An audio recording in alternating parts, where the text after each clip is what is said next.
I'm in my final days now, and I realise I should have done this sooner. The life I've led has been a wonderful one, with many ups and downs. I want you all to know that I love you dearly, and I feel I need to share with you an important time of my life, so you can understand the sacrifices we made to ensure the quality of your lives. I feel that these memories should not be forgotten. I'll never forget where I was when the planes came. But I guess I should start this where it all began. Darwin. I spent most of the war on a humble little RAAF base known as Kumali.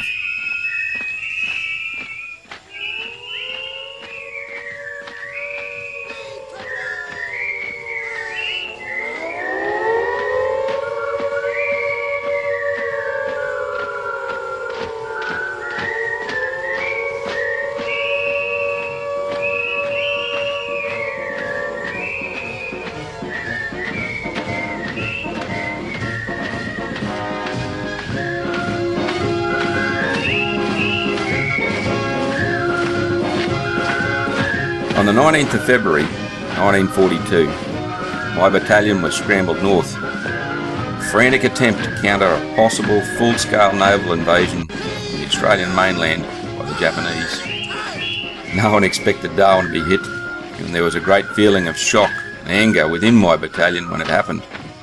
We had little time to think. It was simply a feeling of, let's go get 'em.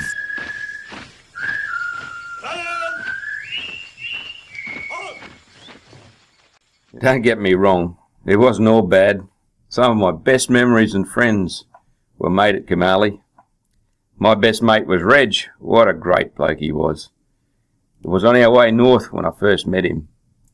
I was having a bugger of a time digging my truck from knee-deep mud when he casually wandered over and asked if I needed a hand.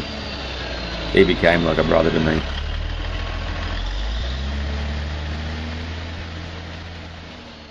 The night we arrived, there was not a buzz in the air.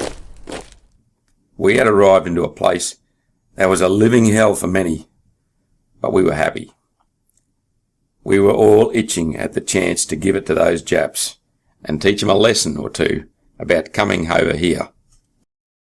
You wouldn't believe the heat. God, I've hated the tropics ever since.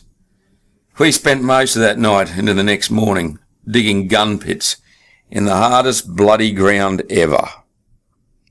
I had my army issue shovel, but it would have been easier digging with my bloody brew cup. As we were digging, all the boys were talking about what they'd give to be at the pub right about now. You know, we almost built a pub. A group of us put our money together to build it, but wouldn't you believe it? We all felt bad for the padre, so we built him a church instead. That was a good church too. We were kind of proud of it. Actually, it's still standing today at Kumali. Had a bit of work done, mind you. Blimey, it was hot. I'm sure the Japs could smell us from their planes. We soon discovered that luxuries like bathing didn't come too often. Unless you're in the Air Force, of course. We always gave them a hard time about that. We had a game between the blokes where we would see how long we could all go between showers before the sergeant made us have one. He was a sour old bugger, and we made it our daily mission to piss him off. Once Reg put a snake in his gun pit. All we could hear was a great scream, followed by the old man sprinting from the pit, hurling abuse at us. He wasn't the only sergeant we messed with. One day, Reg and I snuck into the base quartermaster's store when he was at the mess for lunch and borrowed the keys to a Chevy Blitz truck. How we managed to sneak that truck past all the checkpoints and out of the base, I'll never know. But it made for a hell of a great afternoon. By the time we returned that truck, it had aged 10 years, and so had the quartermaster. Cost us a month of pay and extra duties, but it was worth it. Reg was good for a laugh, but was always the first to put his hand up when it was needed. When we weren't on duty, the work we did was never boring. Anything from loading bombs on planes to pitching in on the base's farm to even building a bridge with the engineers.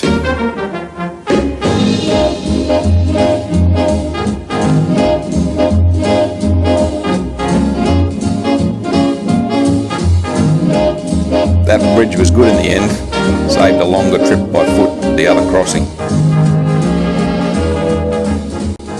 All the blokes that I became good mates with discovered quite quickly that infantry never have the luxury of using vehicles. If we wanted to go anywhere, we had to walk. At first it was hard, but we did get used to it. The more we went from the mess to the strip to our gun pits, the more we got to know the place. After months of the same merry-go-round, we began to recognise each hill, termite mound, and even tree. It really did become our home. When we first started, there would be the usual tripping on sticks and loud swearing from the sergeant, rolling of ankles, and a few falls from some of the newer blokes. Reg and I thought it was funny to watch, till it happened to one of us. We really did feel connected to this place. Even now I find myself thinking, dreaming of Kamali. Gets into your blood. You never really leave there.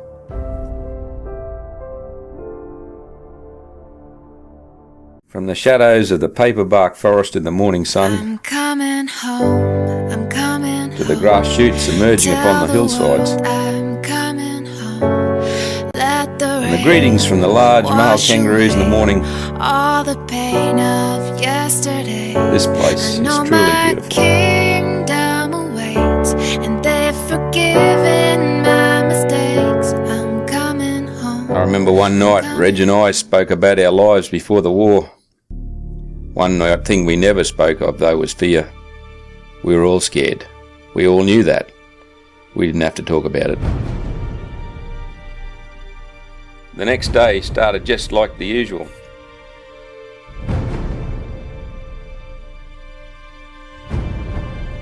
But I couldn't shake an uneasy feeling I had. After the usual morning routines of clearing patrols and radio calls, the sergeant yelled out and asked for one man to go to the flight line to help with the aircraft tug, as had been broken the day before. Reg volunteered and jumped up with nothing more than a "See you later, mate." It was something the way he said it.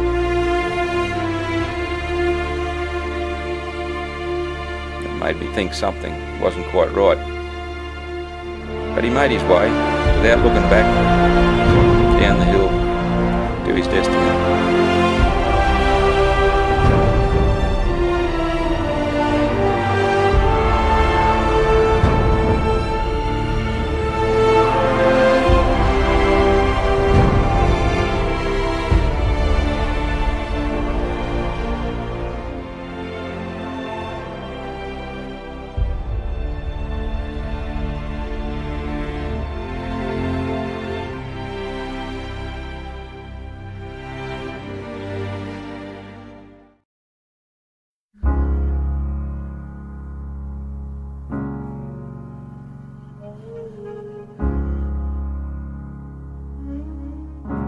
Spend all your time waiting for that second chance, for a break that would make it okay.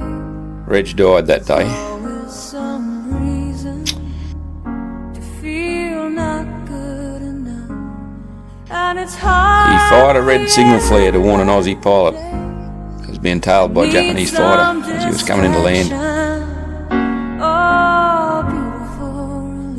Pilot managed to escape, but Reg was killed by the gunfire meant for our plane.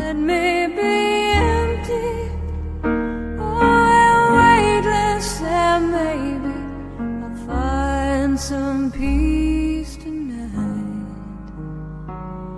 in the arms of the angel. Fly away from here, from It should have been me. I should have been the one to volunteer.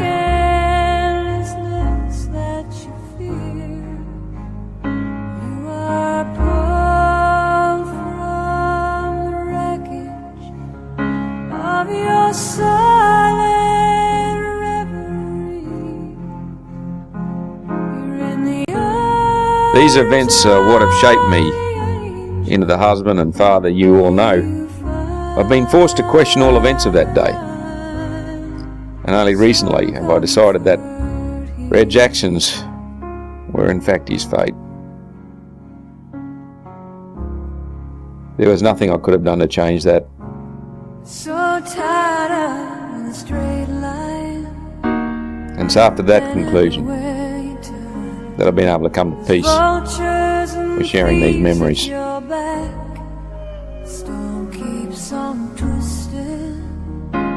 I'm wondering whether how I'm feeling now in these last few hours is how Reg felt.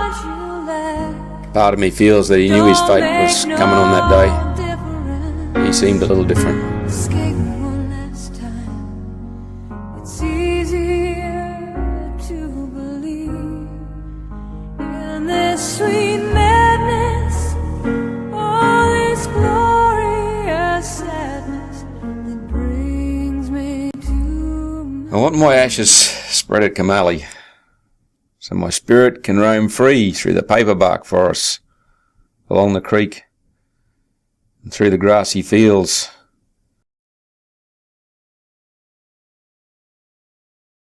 So I'll always be beside my brothers in arms who still man those gun pits and checkpoints, who repair the rusted vehicles and patrol the airspace.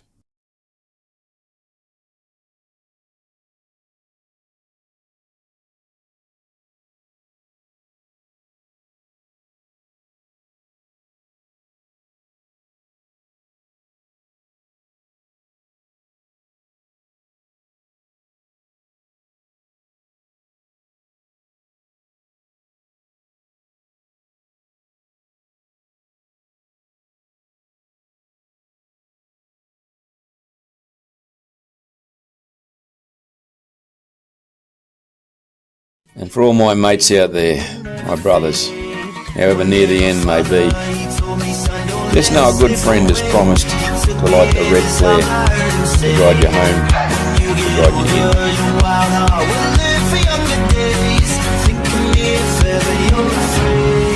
He said one day you'll leave this world behind, so live a life you will remember. And whenever you miss me, know that I'm happy at home now. Kamali. My father told me.